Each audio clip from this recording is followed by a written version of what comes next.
Саламатсыздарбы? Бүгүнкү сабакта биз сиздер менен спираль токуганды үйрөнөбүз. Мындай спиральдерди токуганды үйрөнөбүз.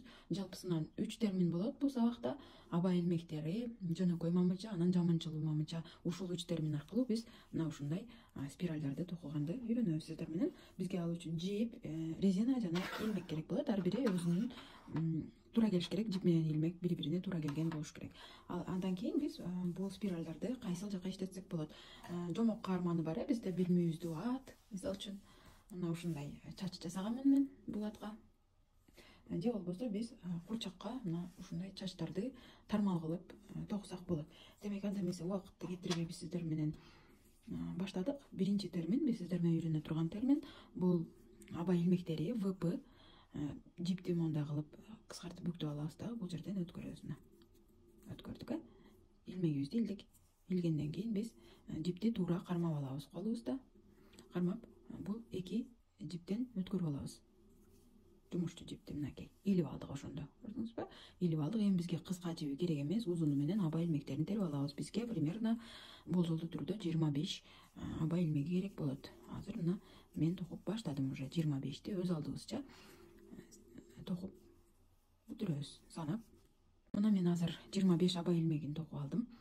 Канчалык аба илмегиңиз узун болсо, демек сиздин спиральдин дагы өлчөмү ошончолук узун болот. Эгер мисалы кыска аба илмегин терсеңиз, мындай кыска спираль пайда болот бизде. Эми азыр эмне кылабыз? Экинчи терминге өтөбүз. Биз бул жерде жакшылап карасак, мындай жүрөкчөлөр пайда болгон, мынакей көрдүңүзбү? Жүрөкчөлөр. Биз эми ушул ар бир жүрөкчөнүн ичине, азыр биз солдон оңго токуган болсок, эми оңдон солго токуйбуз. Мына ар бир жүрөкчөнүн ичине 3 жолудан жөнөкөй мамыча деген терминди токуп чыгабыз. Азыр мен сиздерге схемасын да сызып берейин.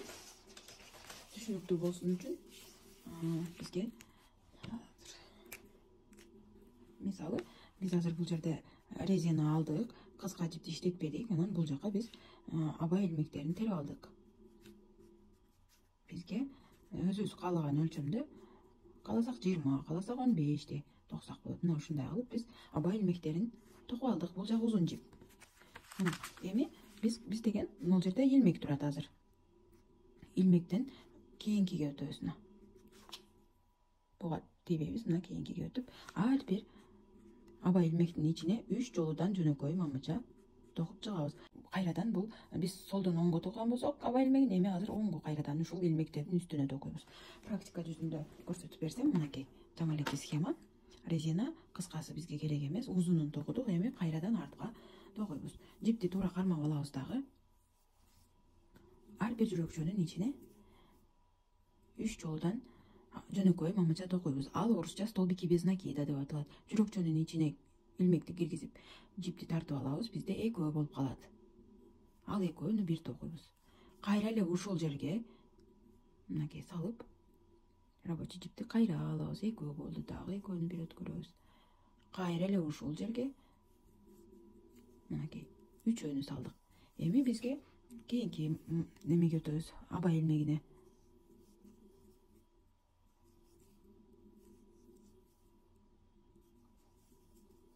Үч жолу токудум ар биринин ичине. Эгер түшүнбөй жатсаңыз, ушул видеону көрүп жатканда оң жакта бурчта бул жерде настройкада скорость воспроизведения деген жер бар. Ошол жерди бассаңыз, эгерде мен көрсөтүп жаткан бат болуп атса, сиз акырындык менен өзгөртүп алсаңыз болот. Скоростьту жайлатып же тездетип.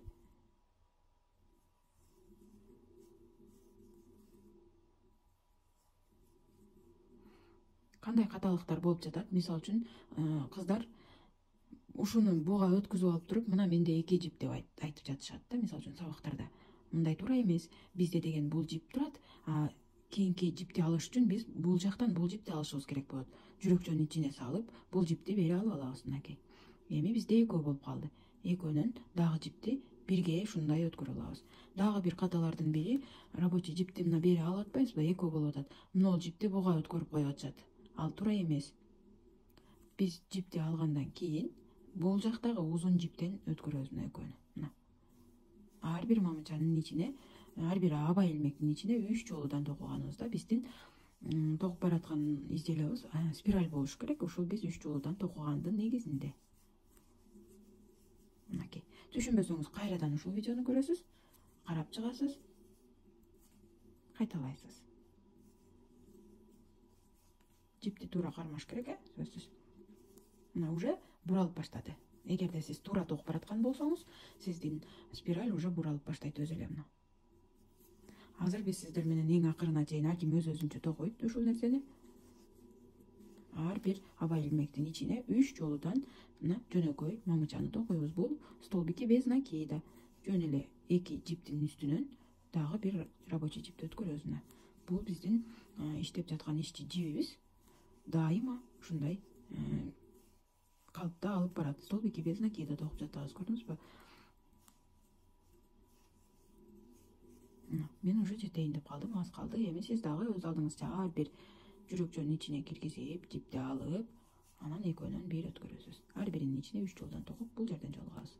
Мына кыздар, мен азыр эң акыркы аба илмегимдин ичине жөнөкөй мамычаларды токуп бүтүрдүм. Эми биз деген резинанын ичине салып алабыз жипти. Бүтүп калдыкпы? Бул жерде эми кайра бириктиришибиз керек да, ошондуктан резинанын ичине салып алабыз дагы. Могул жумушчу жипти илип бери тартабыз. Мынакей. Экөө болуп калды. Эми кайра ушул жиптен өткөрөбүз. Мынакей. Катуураак тартпасаңыз, могул жер бош болуп калат. Анан жакшы көрүнбөйт. Ошондуктан бириктирип, катырып, жакшылап 2-3 жолу аба илме столбики без накида менен токуп алабыз дагы. Кайрадан бизге 25 аба илмеги керек болот. Мынакей.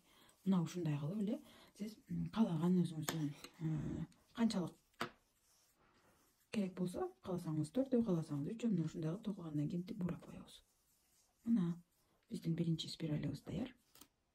Мына кыздар, караңыз, мен азыр уже 3-чү спиралим бүтүп калды.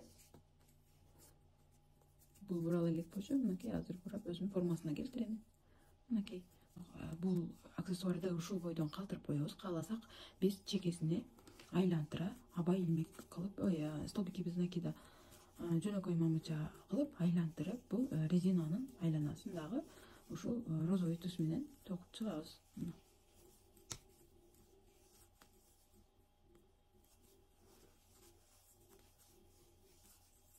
Мына ушундай кылып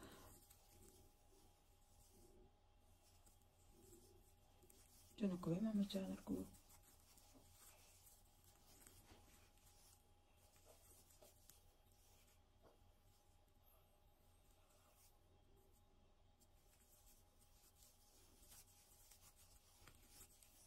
ушундай кылып резинабыздын айланасын токуп койсок болот.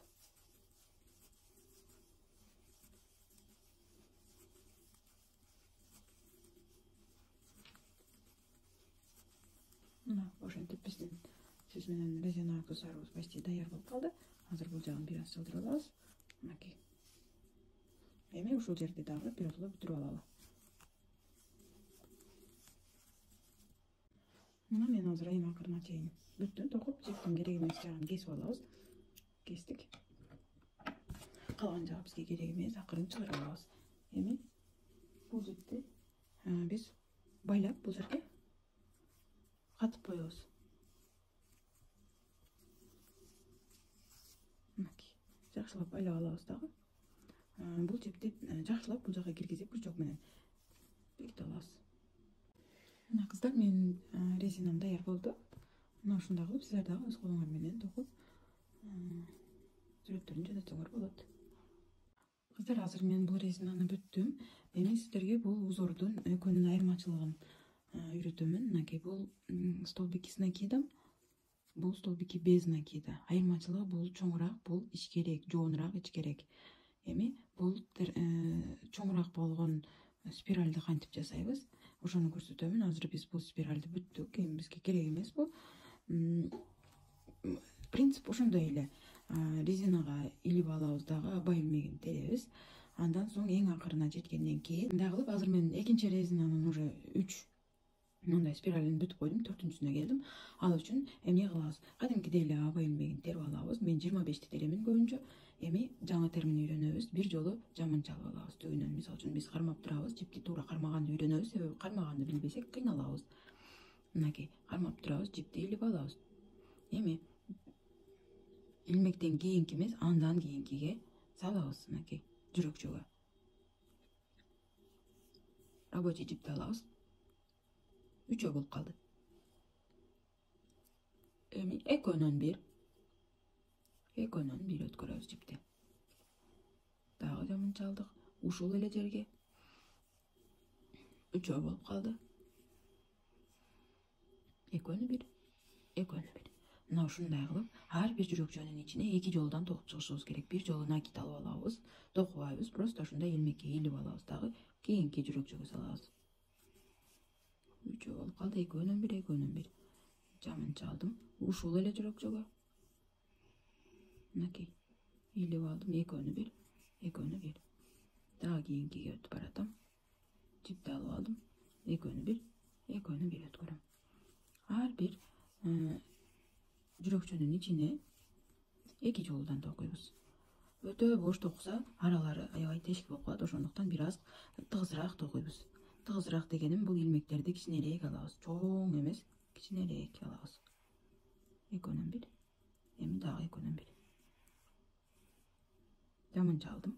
Кийинкиге өтүп баратам. Мына ушундай кылып, катардын аягына чейин экөөнөн бир.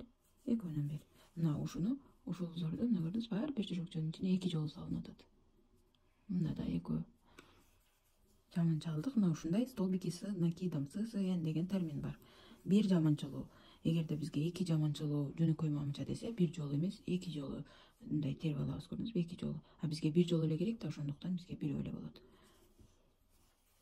Мына ушундай кылып, өз алдыбызча азыр сиз менен резинага жеткенге чейин токуп чыгабыз. Мен өзүмчө, сиз өзүңүзчө мына ушундай кылып ар бир жүрөкчөнүн ичине экөөнөн бир өткөрөбүз. Бул жерден жолугабыз. Мына кыздар, мен азыр эң акыркы аба илмегинин ичине жаманчалоо мамычамды токуп жатамын. Экөөнөн бир.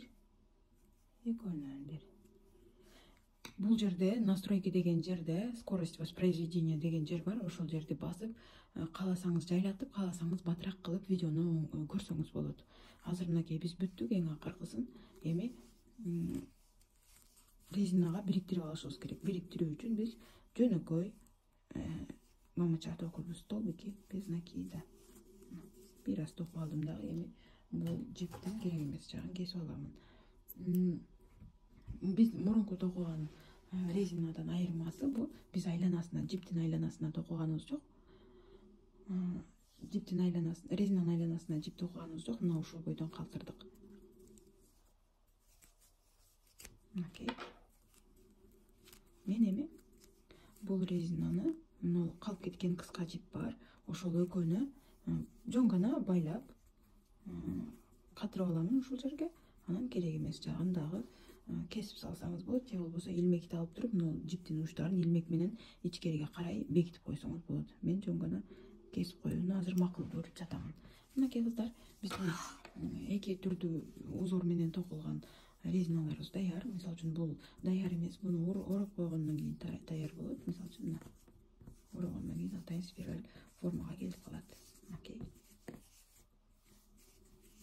Мына ушундай кылып сиздер дагы тапшырманы аткарыңыздар.